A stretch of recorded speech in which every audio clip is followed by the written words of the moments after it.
Greetings everyone and welcome back to a new reaction. Now today we've got Code Vein 2 official story trailer which just came out. I've already done a playthrough of the first Code Vein if anyone is interested. Funnily enough, it's actually the first video on this channel. So we started with Code Vein. It's kind of weird to react to this because my channel was made because of Code Vein.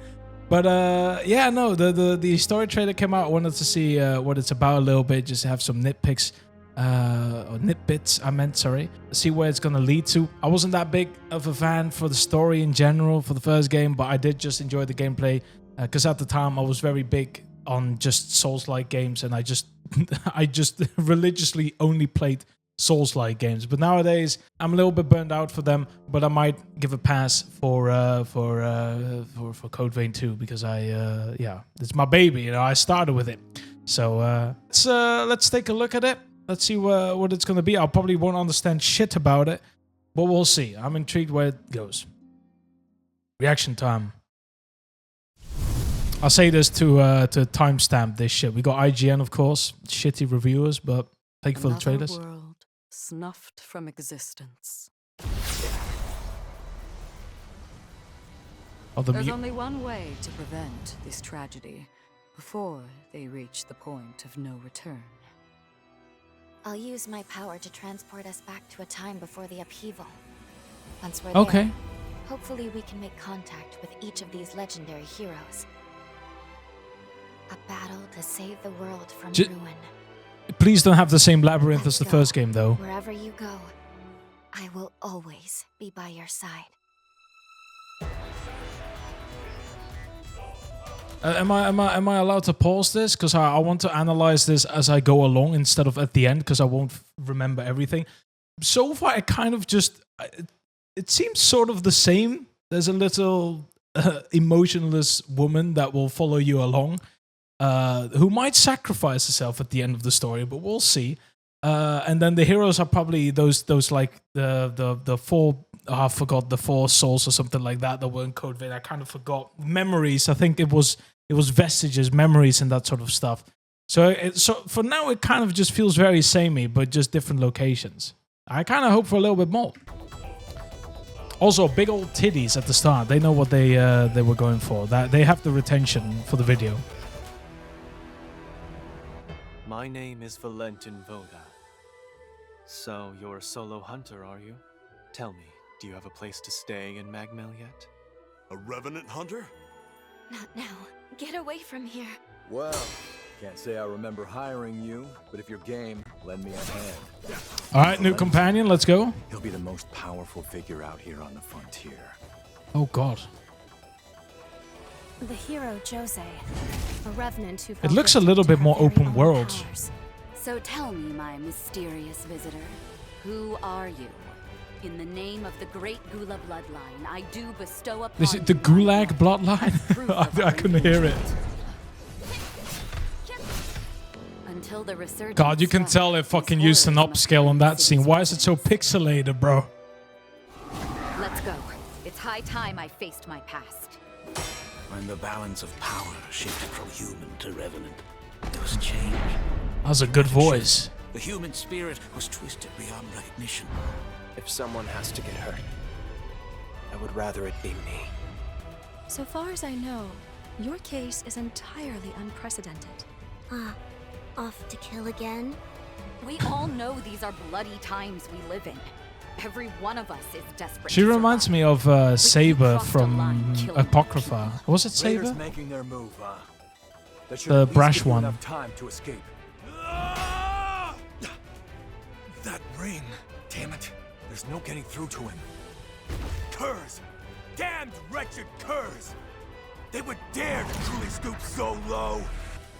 Almost sounds like one of the bosses are not being... You can't defeat it by just conventional ways. That'd be cool, by the way. If fate runs its Oh, course, never mind. Noah will They're die frozen. fighting the raiders, and the others here won't fare much better.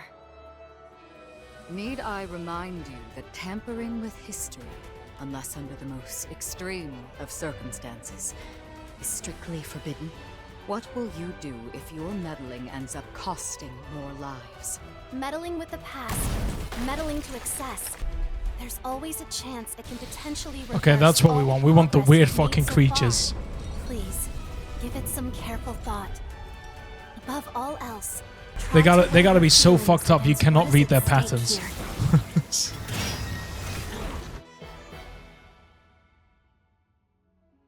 Our focus, our true objective, is to save this world, our current world.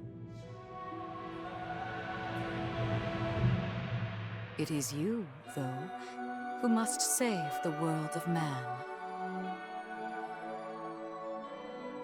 And it's always up to me.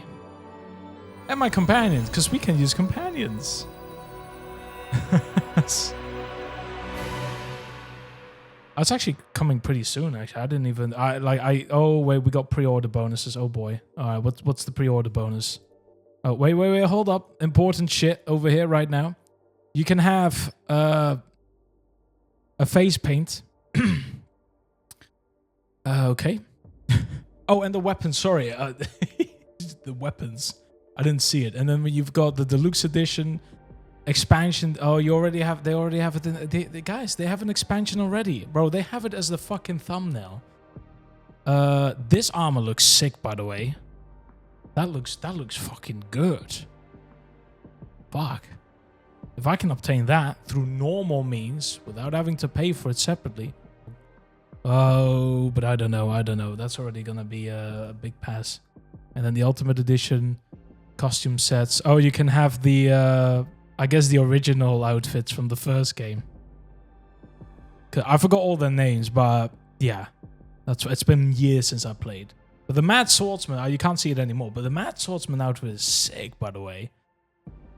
With experience a new story with additional companion characters. I mean, yeah, I certainly hope so. That's kind of the point. Code Vein usually just the only twist I see with Code Vein is that it's a Souls-like, but you can have an ally with you. Now, to some people, it might sound like easy mode in a way, but I always felt like, you know, that you could argue to let your companions aggro most of the bosses, but if they get hit once or twice, they're fucking dead. Now, there are ways to revive them and that sort of stuff, but they only get half health. So I've definitely had my fair share of difficulties for playing the game, but I think the only boss I really... Which boss did I struggle the most with in the first Code Vein? Like, what is the boss where I think... If I get to that point of the game, I'm like, ugh, I just don't want to fight him again. I think it might have to be the double boss. It was a guy with a fire gun, I believe, and a lady with a sword that attacked very fast. One of them was slower, one of them was faster.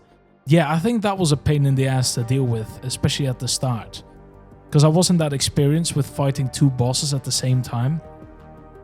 So, yeah, that was definitely a struggle. But I think aside from that, the game was sort of like alright to deal with. I don't really remember any other ones from the top of my head.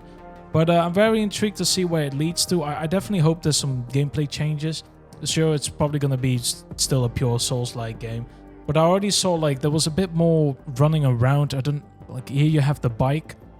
But I don't know if this is just a cutscene for entering this new area, and maybe the bike will not be utilized, but it would be cool to be able to use a bike to traverse an open world, and then have it kind of like have an Elden Ring vibe to bring that to Code Vein. I think that would be pretty sick.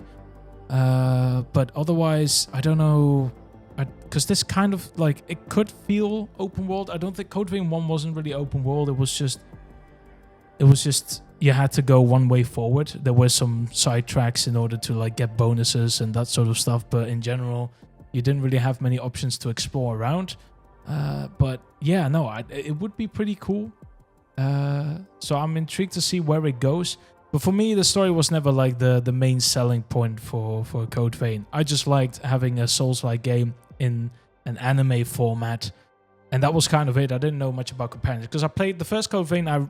The first time I really played it was at Gamescom before the game was... I think it was 2 months before the game was out, maybe? I can't remember. But I played a demo on the PlayStation, which was trash, by the way. I don't know what they did at Gamescom, but the audio was fucked, the controllers didn't work as well, and you were fucking running the game at like 30 FPS. But I still decided to buy it. My friend that went with me didn't like it as much, so I ended up playing it on Xbox first. And then a year or two later, I played it on PC again, and that's when I did my recording. So... yeah, no, it was a lot of fun, and I think, I will be honest, I've become more of a patient gamer nowadays than in the past. So chances are very big that unless people want me to really play it, I'll probably pass on to it for now and wait for a decent amount of sale. Usually 35-40% is when I finally decide, okay, I'll buy a game. But in most cases, I'm really patient with buying games even if I want them. So I'll probably pass on this one when it comes out, but I'll definitely play it at some point when it's on sale. Because I just can't, especially because there's already multiple editions. The idea of already having an expansion DLC, I don't know, like it's not coming out yet. It's coming in 2026, but it's placed in the pre-order now bonus. So I don't know if it counts. And the 3 days early, that to me is also something I dislike heavily, because it gives a FOMO mechanic for the people that are not able to do it or don't want to pre-order, because never fucking pre-order a game. I said it a million times, and there's millions of other people that are of the same opinion. Don't fucking do it. No matter how much you love a company, it is still a company. Anyways, that's my reaction. I hope you guys had a great time watching me watch a video. I just don't do reactions as often because I just feel odd doing them. So I do it from time to time if I really want to see something. Because even in my own time, I actually never watch trailers. I don't like seeing anything. If I want a game, I'll buy it when it's out or a little bit later. But otherwise, I never watch trailers. I don't like it as much. It's too heavily edited to people's liking, and it never really shows what the game could be. So for me, this is obviously not enough to buy a game. I really need to see like 30 minutes to an hour of gameplay. And not from the perspective of a developer, but usually from a player. Even if it's like curated and he's not allowed to say bad things about it, I still need to see some gameplay in that regard. This is usually not enough.